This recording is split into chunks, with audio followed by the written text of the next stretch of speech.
নমস্কাৰ প্ৰিয় বন্ধুসকল, অসমীয়া ৰাইফল নামৰ ইউটিউব চেনেলত স্বাগতম জনাইছোঁ, য'ত আমি আছামিজ ছ'চিয়লজি বিষয়ক বিভিন্ন ভিডিঅ' আলোচনা কৰোঁ। আহকতেনে আজি ভিডিঅ'ত জানিলে 21 আগষ্ট তাৰিখে কোনকেইটা ৰাশিৰ ভাগ্য খুলিব, লগতে তেওঁলোকৰ ভাগ্যফল কেনেকুৱা হ'ব।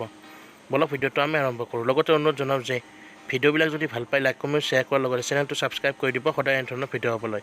আহক এতিয়া মূল কথালৈ আগবাঢ়ি যাওঁ। 21 তাৰিখে ৰাশিকেইটা বিশেষ ধৰণৰ ভাগ্য খোল খাব। ভাগ্য সুপ্ৰসন্ন হোৱাৰ ফলত এওঁলোকৰ বিভিন্ন কাম কাজ সুচাৰুৰূপে সম্পন্ন হ'ব। এওঁলোকে যিকোনো বাদ বিপদৰ পৰা আঁতৰি থাকিব পাৰিব।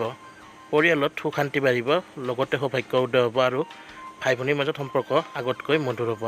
জীৱনসংগীৰ লগতো সম্পৰ্ক মধুৰ হ'ব। চাবলৈ গ'লে প্ৰেম প্ৰণয়তো বেয়া নহয়, কেৰিয়াৰৰ দিশত উন্নতি দেখা যায়, স্বাস্থ্য আদিও উন্নতি হ'ব। লগতে আৰ্থিক অৱস্থা টনকিয়াল হোৱা দেখা যাব। মা লক্ষ্মীৰ কৃপাত সকলো দিশতে উন্নতি ঘটিব। এই বিশেষভাৱে ভাগ্যৰ ৰাশিকেইটা হৈছে মিথুন, সিংহ আৰু তুলা ৰাশি। বন্ধুসকল, এই তিনিটা হৈছে 21 আগষ্ট তাৰিখৰ আটাইতকৈ ভাগ্যৰ ৰাশি।